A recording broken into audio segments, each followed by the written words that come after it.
오늘 저희가 함께 살펴볼 자료는 코리안 엠브로라는 유튜브 채널의 컨텐츠예요. 아, 네. 저도 아주 흥미롭게 봤습니다. 이게 AI를 활용해서 노래랑 이야기 이 두 가지 방식으로 한국어, 영어, 스페인어를 동시에 가르친다는 게 되게 독특하더라고요. 맞아요. 단순히 단어를 번역해서 나열하는 게 아니라는 점에서 주목할 만하죠? 그래서 오늘의 목표는 이 컨텐츠가 언어, 감각, 또 시각 정보를 어떻게 하나로 엮어서 그런 통합적인 교육 경험을 만들어내는지 깊이 파고들어 보는 겁니다. 네. 어떻게 하나의 컨텐츠가 세 가지 다른 언어의 학습자에게 동시에 다가가는지 그 구조를 뜯어보는 게 아주 중요하겠네요. 저희가 본 자료는 초코가 사랑한 과일은 이라는 영상인데요.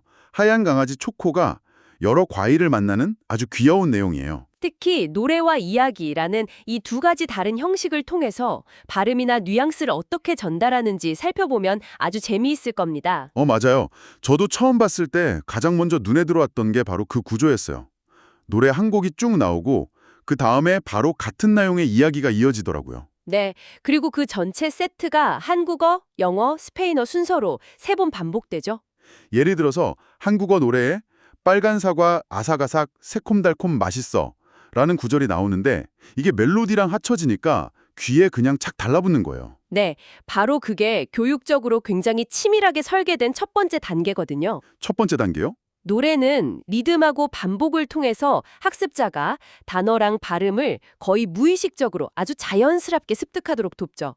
특히 아삭아삭 같은 의성어는 노래를 통해 전달될 때 훨씬 더 쉽게 각인돼요. 하긴 아삭아삭을 그냥 글자로 보는 거랑 노래로 듣는 건 완전 다르니까요. 멜로디가 머리에 남아서 자기도 모르게 부표현을 계속 되새기게 만드는 거죠. 귀벌레 효과요? 정말 와닿는 표현이네요. 그럼 노래가 그렇게 무의식적인 각인을 담당한다면 뒤에 따라 나오는 이야기는 어떤 역할을 하는 건가요? 아주 좋은 질문이에요. 노래가 단어를 귀에 익숙하게 만드는 단계하면 이야기는 그 단어에 생명력을 불어넣는 단계라고 할 수 있습니다. 생명력이요? 자료를 보면 이야기 속에서 강아지 초코가 사과나무에 주렁주렁 매달린 햇살을 머금은 빨간 사과들을 발견하잖아요. 네, 그런 장면이 있었죠. 그리고 초코아가 사과한테 내 향기만 맡아도 입안에 침이 고여. 아삭아삭한 사과야. 이렇게 말을 걸죠. 한번 보세요.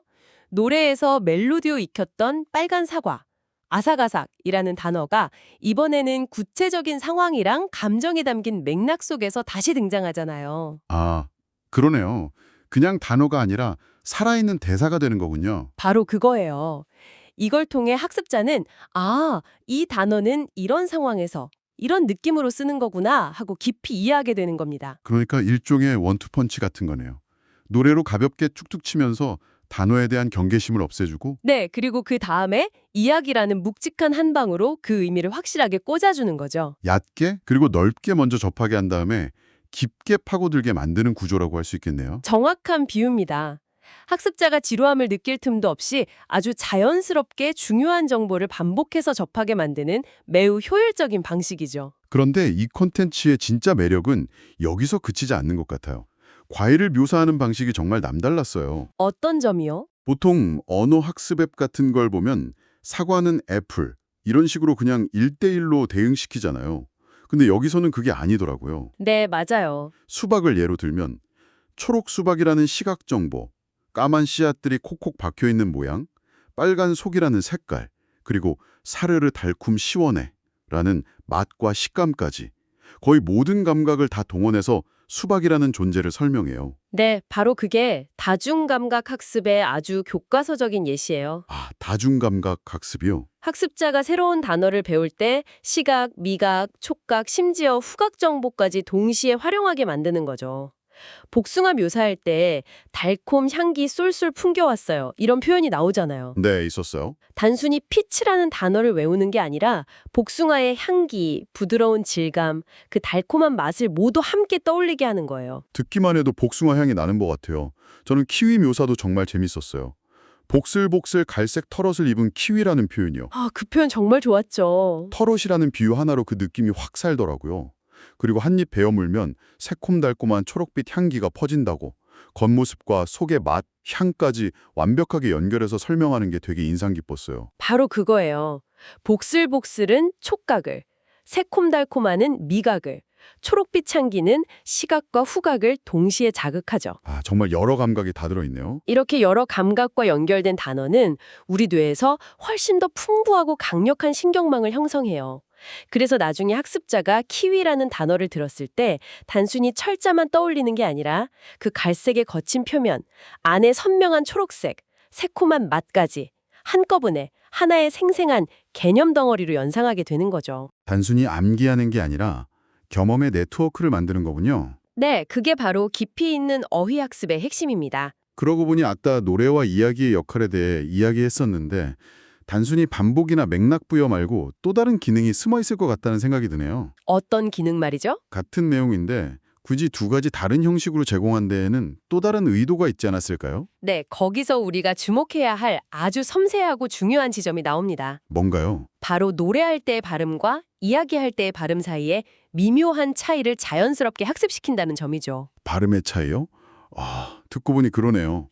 노래할 때랑 말할 때랑 억양이나 리듬이 완전히 다르잖아요. 그렇죠. 빨간 사과, 아삭아삭 하고 노래할 때랑 아삭아삭한 사과야 하고 말할 때의 느낌이 확실히 달라요. 맞아요. 노래에서는 멜로디와 박자에 맞추기 위해 발음이 좀 더 리드미컬하고 때로는 연음 현상이 강조돼요. 소리가 부드럽게 이어지는 거요. 아, 연음이요. 반면에 이야기의 내레이션은 하얀 강아지 초코는 꼬리를 살랑살랑 흔들며처럼 더 명확하고 표준적인 구어체 발음에 가깝죠. 각 단어가 또박또박 들리고요. 와, 그건 정말 생각도 못했네요. 그럼 사용자는 자기도 모르는 사이에 언어의 다른 결을 배우고 있는 셈이군요. 정확합니다. 언어학에서는 이걸 레지스터의 차이라고 부르기도 해요. 상황에 따라 달라지는 말의 톤과 뉘앙스 같은 거요. 어려운 개념인데 되게 쉽게 풀어냈네요. 네, 이건 사실 상당히 높은 수준의 언어 개념인데 이 컨텐츠는 노래와 이야기라는 아주 간단하고 직관적인 방식을 통해 그 개념을 자연스럽게 체험하게 만드는 거죠. 이 모든 교육적 장치들을 하나로 묶어주는 게 결국 기술이라는 점도 짚고 넘어가야 할 것 같아요. 이게 전부 3D 애니메이션으로 구현되고 또 AI에 의해 생성되었다는 사실 말이에요. 네, 그 기술적인 부분이 없었다면 불가능했겠죠. 이 시각적인 요소가 없었다면 우리가 말한 감각적 묘사가 제대로 와닿았을까 싶기도 하거든요. 이야기에서 길쭉한 노란 바나나가 바람에 춤을 추었어요 라고 하면 영상에서는 실제로 바나나가 귀엽게 흔들리는 모습이 보이니까요. 맞습니다. AI와 3D 애니메이션은 이 정교한 교육 패키지를 가능하게 하는 핵심 동력이에요. 우선 AI 생성 기술 덕분에 이런 고품질의 컨텐츠를 여러 언어에 걸쳐서 일관성 있게 그리고 매우 효율적으로 제작할 수 있게 됐죠.